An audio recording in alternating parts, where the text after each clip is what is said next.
السلام علیکم جی، welcome back جی۔ آپ کے ساتھ حاضر ہیں ایک اور وی لاگ میں، اور یہ وی لاگ جی پاکستان اور ساؤتھ افریقہ کے بیچ میں جو ابھی ٹیسٹ میچ حالیہ ہوا ہے، اور جو پاکستان نے میچ جیتا ہے۔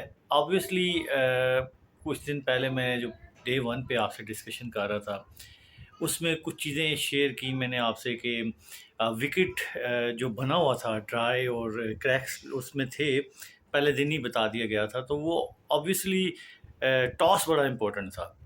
پاکستان کی کیا پرفارمنس رہی اس پہ ڈسکس کرتے ہیں، سینئر پلیئرز نے کتنا رول پلے کیا اور کیا کیا کچھ ہوا ڈیورنگ جو میچ چلا ہے جی، اور کس کس کی کیا پرفارمنس رہی، یہ سب چیزیں ڈسکس کرتے ہیں جی، اور آپ کو بتاتے ہیں تھوڑا ڈیپ انالیسس کر کے کہ کس طرح کی کرکٹ کھیلی گئی اور آگے کیا ایکسپیکٹیشنز ہو سکتی ہیں پاکستان سے۔ تو سٹارٹ کرتے ہیں جی شروع سے۔ پاکستان جی ٹاس جو تھا وہ بڑا ہی امپورٹنٹ تھا، اور ٹاس کے اوپر ساری گیم تھی جی۔ ٹاس جو ہے وہ پاکستان نے جی اس میچ کا جیتا اور پہلے بیٹنگ کا فیصلہ کیا، جو کہ بڑی ہی زبردست قسم کی ڈیسیجن تھی۔ اچھا، اس میں یہ تھا کہ لکی تھے کہ ٹاس جیت کے۔ نارملی یہ ہوتا ہے کہ اگر یہ ٹاس ہار جاتے پاکستان تو انہیں اچھا خاصا جو ہے ٹف ٹائم ملتا۔ میں نے اس دن بھی آپ سے ڈسکس کیا تھا کہ ٹاس جیتنے کے بعد پہلے بیٹنگ کر کے جو پہلا سیشن تھا اس میں پاکستان اگر 125 سے رنز بنا لیتا ہے تو وہی ہوگی وننگ جس سے پاکستان جیتے گا۔ سیم جی یہی ہوا۔ امام الحق اور شان مسعود نے بڑی ہی زبردست بیٹنگ کی، اور بیٹنگ کی جو خصوصیت یہ تھی کہ انہوں نے اسٹرائک ریٹ جو ہے وہ روٹیٹ کرتے رہے، جہاں انہیں بال ملی باؤنڈریز لگاتے رہے، اور وہ آلموسٹ 80 پلس کا جو اسٹرائک ریٹ تھا اس سے کھیلتے رہے ہیں۔ تو اس میں یہ ہوا کہ پاکستان نے جی پہلے سیشن میں اراؤنڈ 105 یا 10 رنز بنا لیے تھے، اور ایک وکٹ لوز تھی۔ وہی جو چیز تھی وہ میچ میں پاکستان کو ایک سائڈ پہ لے گئی، کیونکہ ارلی آن اس وکٹ پر جس کے بارے میں کہا گیا تھا کریکس ہیں، تو وہ جو کریکس والا معاملہ تھا وہ یہی تھا کہ پچ ابھی فریش تھی، ڈرائی تھی، تو شروع میں اچھا پلے کر گئی۔ لیٹر آن کیونکہ جب بالرز اس کے اوپر مسلسل بالنگ کرائیں گے، اسپائکس کے نشان پڑیں گے فاسٹ بالرز کے، اور پھر کریکس بھی اوپن ہوں گے، تو مشکل تھا۔ میں نے پہلے دن ہی آپ کو کہہ دیا تھا کہ چوتھی تیسری اننگز یہاں پر بہت مشکل ہوگی۔ وہی ہوا۔ جیسے ہی پہلا دن گزرا، دوسرے دن پہ میچ جو ہے جی وہ گڑبڑ ہونا شروع ہو گیا۔ ہمیشہ کی طرح پاکستانی ٹیم میں کلیپسز ہوئے، اور کلیپسز وہی طریقے سے ہوئے کہ ایک دم سے، یعنی پہلے دن میں 199 پر 2 کھلاڑی آؤٹ تھے، اور ایک دم سے 199 پہ تیسرا بھی ہوا، چوتھا بھی اور پانچواں بھی ہو گیا۔ تو غلطیوں سے سیکھنے والا معاملہ جو ہے نا وہ بڑا ضروری ہے۔ پہلے دن میں ایک انٹرسٹنگ چیز ہوئی، میں آپ کو بابر اعظم سے ریلیٹڈ بتاتا ہوں۔ بابر اعظم جب کریز پر آئے، جس ٹائم پہ پارٹنرشپ ایک اچھی ہوئی تھی 100 پلس کی شان اور امام کی، وہاں جب بابر اعظم آئے تو وہ تھوڑا تیز کھیل رہے تھے، اچھا فلو میں نظر آ رہے تھے۔ تو جیسے ہی وکٹ لوز ہوئی اس کے بعد بابر اعظم ایک دم سے سلو ہو گئے۔ اچھا سلو ہوئے تو وہ ان کو سمجھ ہی نہیں آیا، اور وہ مطلب ایک دم سے آؤٹ ہو گئے۔ اب وہ ڈفرنس جو بتایا گیا وہ یہ بتایا گیا کہ بابر اعظم نے پہلے 26 بال پہ 22 رنز بنائے، اور دوسری 26 بال پہ صرف 2 رنز بنائے اور آؤٹ ہو گئے۔ تو چیز یہ ہے کہ اس وکٹ پہ جو پہلے دن جو لگ رہا تھا کہ مطلب تھوڑا سپورٹ کر رہی ہے بالر بیٹنگ ٹیم کو، کیونکہ ابھی کریکس اوپن نہیں ہوئے، وکٹ اس طرح کھلی نہیں اور ساری چیزیں تھیں، تو میرے نزدیک بابر اعظم کچھ جو ہے نا وہ شاید مائنڈ سیٹ میں یا اس طرح نہیں نظر آ رہے کہ جو کھل کے کھیل سکے۔ ایک دم سے نا اپنے آپ کو بند کر لیتے ہیں پنجرے میں، پتہ نہیں کیوں، حالانکہ ان کو فلو میں کھیلنا چاہیے تھا۔ ویراز سلمان علی آغا اور رضوان نے پھر نیچے آ کے بڑی ہی زبردست پارٹنرشپ کی، اور اس پارٹنرشپ کی بدولت پاکستان کو ایٹ دی اینڈ 93 رنز سے وکٹری ہوئی جی۔ پہلی اننگز میں پاکستان نے جی 378 رنز 378 رنز بنائے، جس میں جی سلمان علی آغا اور امام الحق دونوں نے 93 رنز کی اننگز کھیلی۔ دوسرے نمبر پر شان مسعود اور محمد رضوان، انہوں نے 75 اور 76 رنز کی اننگز کھیلی۔ اگر میں اسٹرائک ریٹ کی بات کروں تو اسٹرائک ریٹ جو تھا جی وہ چاروں کھلاڑیوں کا 60 کے اراؤنڈ رہا ہے جی، جو کہ ایک ڈیسنٹ ہے، ٹیسٹ میچز میں برا نہیں ہے. Where as early on 80 plus کے اسٹرائک ریٹ سے کھیل رہے تھے شان اور امام اور رضوان اور سلمان علی اگا، لیکن جیسے جیسے پارٹنرشپ بلڈ کرنے لگے تو کافی، اور پھر سلمان اور رضوان کے لیے یہ بھی چیز آئی تھی کہ بیچ میں ایک ڈے کا بریک آ گیا، جس کی وجہ سے ان کا تھوڑا ٹیمپو بھی لوز ہوا. 378 کے جواب میں جی پاکستانی ایز یوزول جو بات پتہ تھی کہ اب وکٹ جو ہے نیکسٹ ڈے سے ہونا شروع ہو جائے گا، وہی ہوا. 269 رنز ساؤتھ افریقہ نے بنائے، ان کی آل ٹیم آؤٹ ہوئی. ان کی طرف سے جی ٹونی زورزی نے 104 رنز کی بڑی اچھی اننگز کھیلی ڈیفیکلٹ ٹائم میں، جہاں پر بال سپن ہو رہا تھا، اور پھر بھی اس نے ایک کلاسک اننگز کھیلی 104 رنز کی، اور اسی کی وجہ سے 269 رن بنے. ادروائز کوئی اور کھلاڑی جو ہے جی وہ بھی ایک ان کے اوپنر ہیں ریکلٹن، انہوں نے 71 رنز بنائے، اس کے علاوہ کوئی بھی کھلاڑی 20 سے زیادہ رنز نہیں بنا سکا.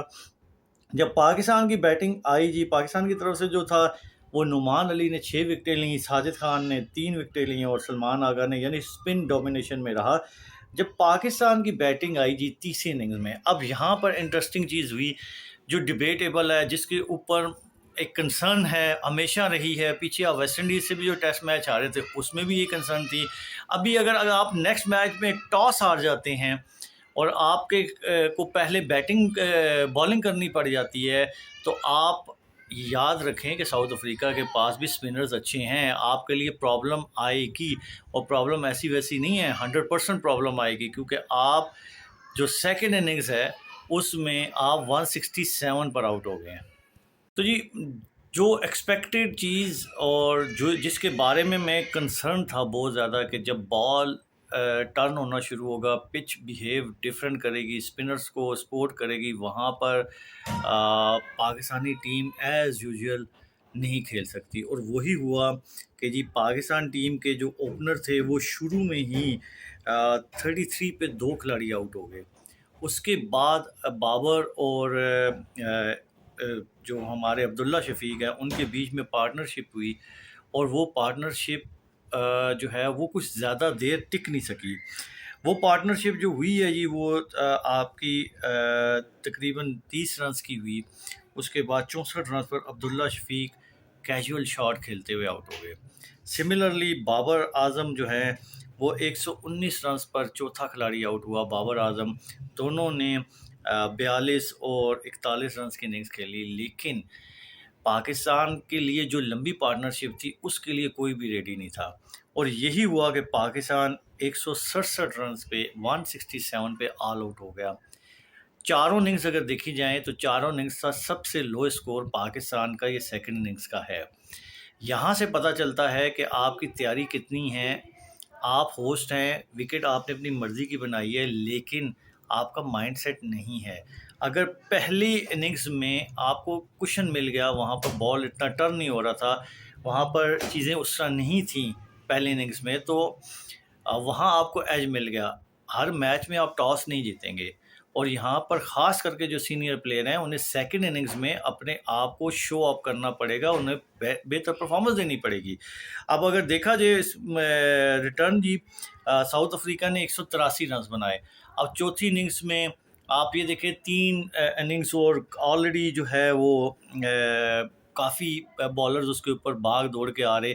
چوتھی اننگز میں جی اگین پاکستان کی طرف سے جو نعمان علی ہیں انہوں نے 4 وکٹس لی، ساجد خان نے 2، اور شاہین افریدی پہلی دفعہ میں نے دیکھا ہے وہ ریورس سوئنگ کرانے لگ گئے، جو پراپر ریورس سوئنگ ہو رہی تھی، اور بڑی اچھی ریورس سوئنگ رہی. اور آخر میں آ کے انہوں نے پاکستان کے لیے ایک لاسٹ میں آ کے ایسی پرفارمنس دی کہ وہ کلین اپ کر دیا، میچ کو ایک سائڈ پہ بالکل کر دیا. ایکسپیکٹڈ تھا، دیکھیں ٹاس جیت کے موسٹ پرابلی پاکستان 80% گیم میں تھا، صرف انہوں نے ڈومینیٹ پہلی اننگز میں کرنا تھا جو انہوں نے کیا. لیکن پاکستان کو یہ کنسرن ہونی چاہیے، یہ سوچنا چاہیے. اور سینئر پلیئر دیکھیں کتنے پاکستان کی ٹیم میں اس ٹائم جو پاکستان پورا ڈومیسٹک سٹرکچر ہے اس کے اندر جو دی بیسٹ پلیئر ہے اس کا نام بابر اعظم ہے، دی بیسٹ پلیئر ہے محمد رضوان، دی بیسٹ پلیئر ہے سعود شکیل. یہ بیسٹ ونز ہیں جو 3 آپ کے مڈل آرڈر میں کھیل رہے ہیں، ان سے بیسٹ اور ابھی نہیں ہے کوئی۔ ان لوگوں کے ہوتے ہوئے بھی سلمان علی آغا بالکل بیسٹ ہے، وہ چل رہا ہے اور کنٹینیوسلی پرفارمنسز دیتا ہے۔ وہ اوپر سے جو ہے آپ کے اوپنر شان، مطلب جتنی آپ کی یہ لاٹ کھیل رہی ہے یہ بیسٹ والی کھیل رہی ہے، یہ کوئی ایسے نہیں ہے کہ انہوں نے پرفارمنس نہیں دی۔ ان کے اوپر اتنے بیسٹ رکھ کے بھی آپ پھر بھی اسٹرگل کر رہے ہیں۔ آپ نے پیچھے ویسٹ انڈیز کے اگینسٹ بھی اسٹرگل کیا تھا، اب بھی آپ اسٹرگل کر رہے ہیں، تو یہاں کئی کوسچن مارک ہے۔ آپ کو بیٹنگ ٹیکنیکس، کہیں پہ مائنڈ سیٹ کو ریوائز کرنا پڑے گا۔ آپ اگر نیکسٹ ٹیسٹ میچ میں ٹاس ہار جاتے ہیں، آپ نے وکٹ یہی بنانی ہے اسپن، آپ کا وہی مائنڈ سیٹ ہوگا کہ نعمان اور ساجد کو لگاؤ بس ٹھیک ہے۔ ابھی بھی آپ نے وہی کیا۔ جب فورتھ اننگز میں بالنگ کرنے آپ آئے ہیں، ساؤتھ افریقہ کی سیکنڈ اننگز تھی، وہاں پہ آپ نے حسن علی سے شروع میں اوور کروائے، شاہین سے کروائے نہیں، شاہین آپ کا 4 نمبر پر بالنگ کرنے آیا ہے۔ تو یہ کافی کنسرن چیزیں ہیں۔ آپ 2 اسپنرز اور یہ ریلائی نہ کریں، آپ وکٹ تھوڑی سی ایسی بنائیں جو سپورٹ کرے بیٹنگ کو بھی، تھوڑے سے رنز آن بورڈ ہونے دیں، تھوڑا سا میچ پھنسنے دیں۔ اگر آپ اسی طریقے سے اسپن وکٹس بنا کے اور اپنی مرضی سے کریں گے تو چیزیں ڈیفرنٹ ہوں گی، آپ کی پریکٹس نہیں رہے گی۔ کل کو آپ جب اور ٹیموں کے خلاف باہر میچ ہوم سیریز ہے یہ آپ کی، آپ جب باہر جائیں گے تو وہاں پہ آپ کو پرابلمز آئیں گی۔